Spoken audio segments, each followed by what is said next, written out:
जय श्री रामकृष्णा, जय माँ शारदा। इस वीडियो को अंत तक ज़रूर देखिए। एक इम्पॉर्टेंट चीज़ आपको समझ में आएगी और आपके मन में एक आस्था जागेगी कि आप जो भी पाना चाहते हैं आपको इस ही शरीर में, इसी जन्म में वो मिल सकता है। कैसे? नाम के द्वारा। जीवन में दो बाधाएं होती हैं किसी भी इंसान के। एक होता है द्वेष, एक होता है राग।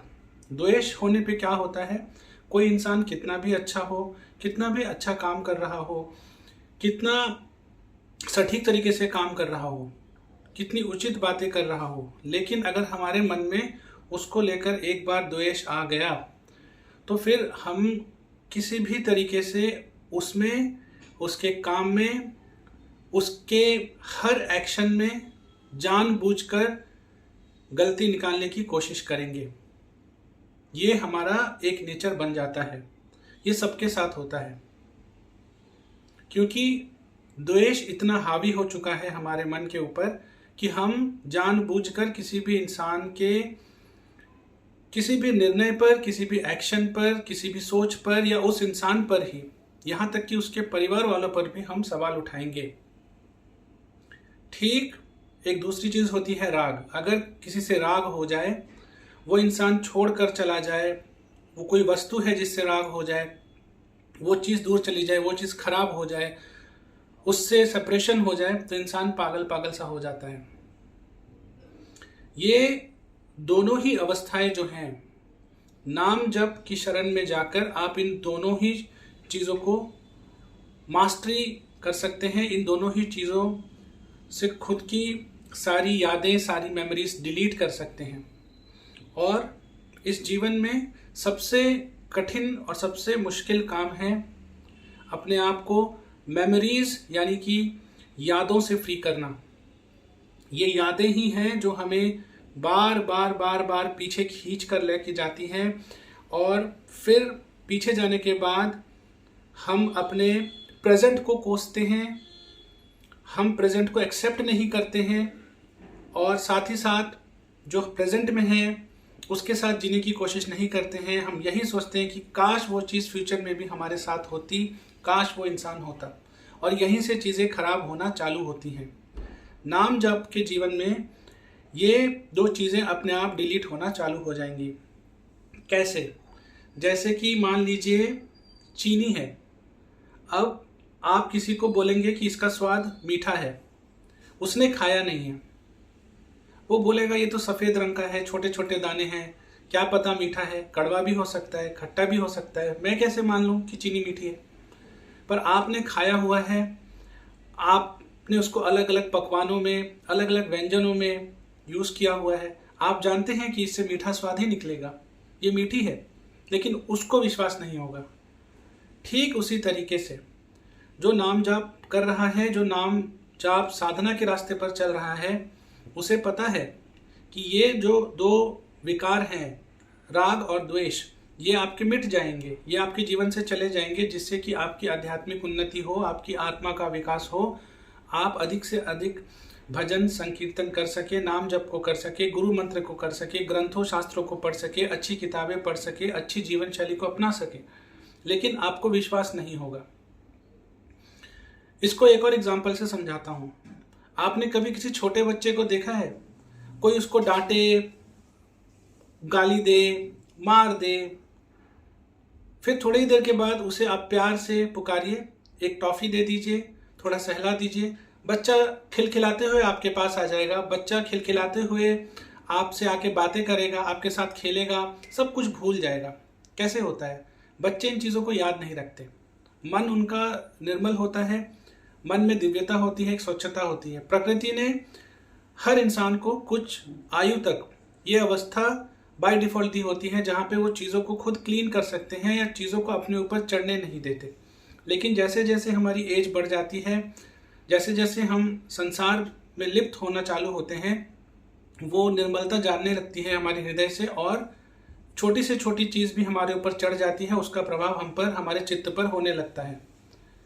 तो इस बच्चे वाले एग्जाम्पल से आप क्या सीख सकते हैं कि राग और द्वेष, ये जो दो चीज़ें हैं, ये हम पर कितना प्रभाव डाल सकती हैं, कैसे प्रभाव डाल सकती हैं, क्या क्या प्रभाव डाल सकती हैं, किस प्रकार से प्रभाव डाल सकती हैं, उसका पावर हमारे पास है। वो चॉइस हमारे पास है कि हम उसे क्या करने दें, हम उसे खुद को किस तरीके से परेशान करने दें, विचलित करने दें, उलझाने दें, किस तरीके से उसे अपने ऊपर हावी होने दें। और नाम जप जब आप करेंगे तो नाम जप से आपका ये जो राग और द्वेष है, जो भी मेमोरीज हैं इस तरह की, जो भी आपके संस्कार हैं, आचरण हैं, वो डिलीट होंगे। आप अपने आप इन चीज़ों से दूर होते चले जाएंगे। आपके अंदर एक फॉरगिवनेस आएगा, आपके अंदर ऐसे गुण और लक्षण आएंगे जहां आप बहुत स्टेबिलिटी से, एक इक्वेनिमिटी के पोजीशन से, मतलब ना दुख में ज़्यादा दुखी, ना सुख में ज़्यादा खुश, ना सुख में ज़्यादा आनंद, क्योंकि आपको समझ में आ जाएगा ये दोनों ही चीज़ें टेम्परेरी हैं, अस्थायी हैं।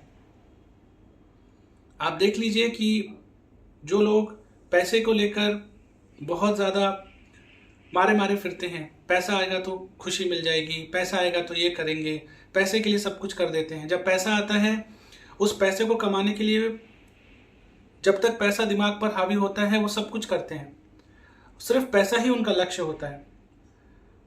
वो भूल जाते हैं कि उस चीज़ को करने के लिए वो कितने को परेशान कर रहे हैं, अपनी सेहत के साथ क्या क्या खिलवाड़ कर रहे हैं, उस पैसे को कमाने के लिए वो कितने सारे गलत या सही तरीके से चीज़ें कर रहे हैं।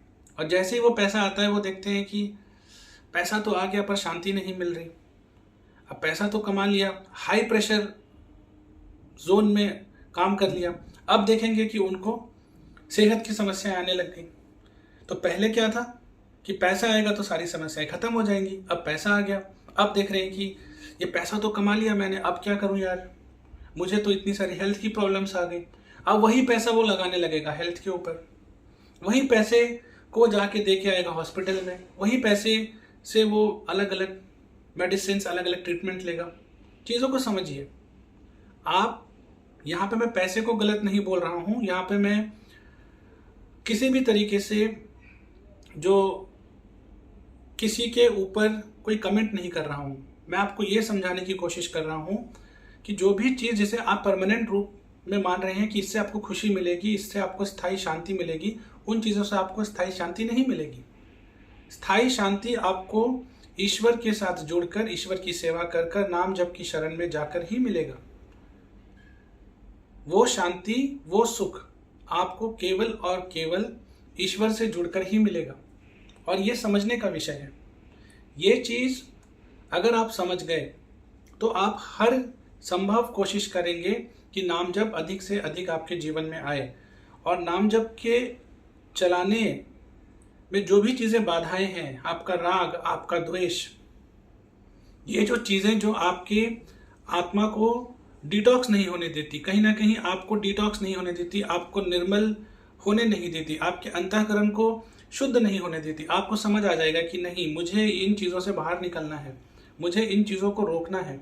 यही वो चीज़ें हैं जिनकी वजह से मेरी नाम जप का रिजल्ट मुझे नहीं मिल रहा, मेरे नाम जप की साधना से मुझे कोई फल नहीं मिल रहा, या मैं उतनी ऊर्जाओं को महसूस नहीं कर पा रहा, वो सारी अनुभूतियाँ नहीं कर पा रहा। ये क्लैरिटी अब आपको आएगी। और जैसे ही ये क्लैरिटी आएगी, आप इस जोन में ऑपरेट करेंगे जहां ये दोनों ही आपको इम्पैक्ट नहीं करेंगे। और धीरे धीरे नाम जप ये दोनों चीज़ें जिन चीज़ों से ट्रिगर होती है, उन चीज़ों को डिलीट करने लगेगी आपकी मेमोरी से, आपकी याददाश्त से वो चीज़ें गायब हो जाएंगी, वो चीज़ें मिटा दी जाएंगी। और यही होता है प्रारब्धों को काटना, यही होता है प्रारब्धों को मिटाना। क्योंकि हम दिमाग में उन चीज़ों को सोचते रहते हैं, जो चीज़ आज से 10 साल पहले घट चुकी है, 10 साल बीत चुके हैं, 10 कैलेंडर बदल चुके हैं, हमारा शरीर आगे बढ़ चुका है, हम आगे बढ़ चुके हैं, लेकिन मन से फंसे हुए हैं उन चीज़ों में।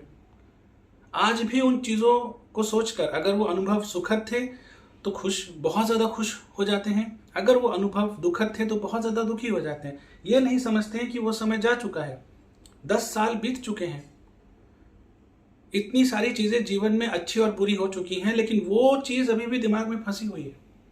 और वही फंसी होने की वजह से हम जीवन में और कुछ देख ही नहीं पा रहे हैं।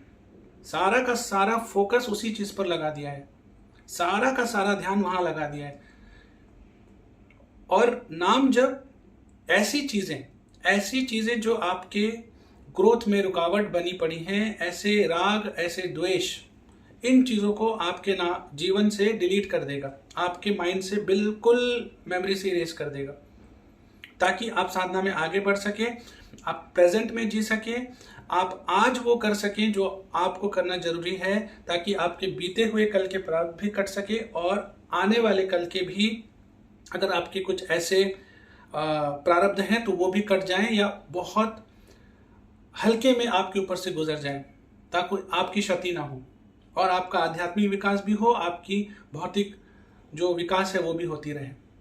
उम्मीद है आज की इस वीडियो में मैं आपको समझा पाया कि क्यों ज़रूरी है आपके लिए राग और द्वेष को अपने जीवन से हटाना। इसी तरह की योग, आयुर्वेद, भारतीय संस्कृति और अध्यात्म से जुड़ी हुई वीडियोस को देखने के लिए आप हमारे चैनल को सब्सक्राइब कर लीजिए और नीचे बेल आइकन को प्रेस कर लीजिए। हर हर महादेव, जय हिंद, जय भारत।